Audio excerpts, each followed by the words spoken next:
Hello and welcome to EMP Power Sports and Marine in beautiful St. Mary's, Idaho. Been working on this Rickman Montesa for a dear friend and client for a couple hours now. Just found something catastrophic in the transmission. Just want to document it.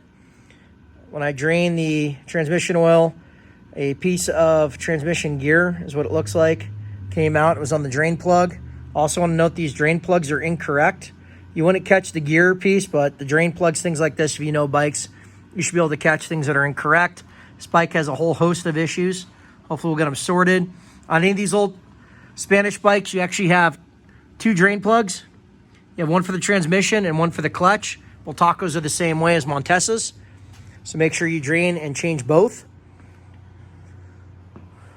Moving on, another red flag, which would have probably kept me from buying the bike, is the frame has been painted or powder coated. It looks actually like paint. I know it's paint now just because I found overspray.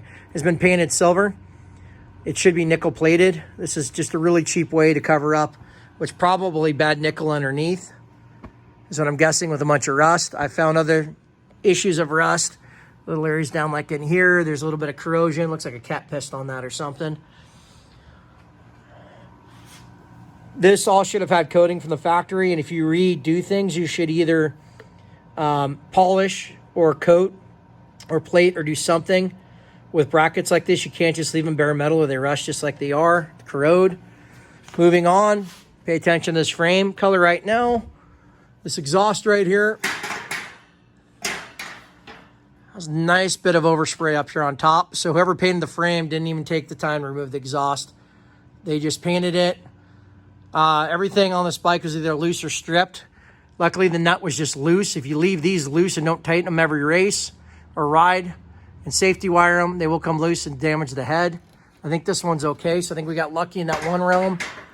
More oversprays on the paint job. I don't know what's going on here. Somebody just oversprayed it.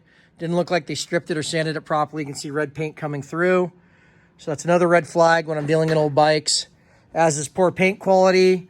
We have orange peel all over this paint job, fish eyes everywhere. You can just tell by looking this bike over that whoever did this was a real amateur.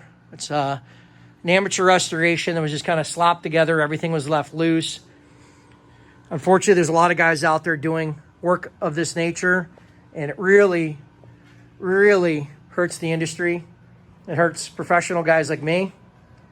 It hurts nice clients like the guy that owns this bike, who was taken by whoever he bought it from, most likely. So these are just things to look out for when you're buying a vintage motorcycle. Look for things like correctness, see if the paint on the frame is correct, see if it has correct original parts. Notice things that are missing, like there was a nut up here that was missing. That's a red flag to me. Check and make sure certain things are tight that should be. Achilles heel on a bike like this is the nut for the exhaust, so make sure that's snug and tight. Also make sure definitely it's not stripped. This one luckily isn't stripped from what I can tell. Just little things like this, check, make sure everything's tightened down. I haven't touched this yet, but this is hanging out. So there's just all kinds of little issues with this bike. An old bike, you might run into 1 or 2 or 3 issues, but when you start noticing 7, 8, 9, 10 issues, thank the seller and walk away. Anyhow, if you find this to be informative, smash the like button, hit the subscribe button, go to emppowersports.com for great deals on parts, apparel, tools, and equipment. And we'll see you next time. Thanks.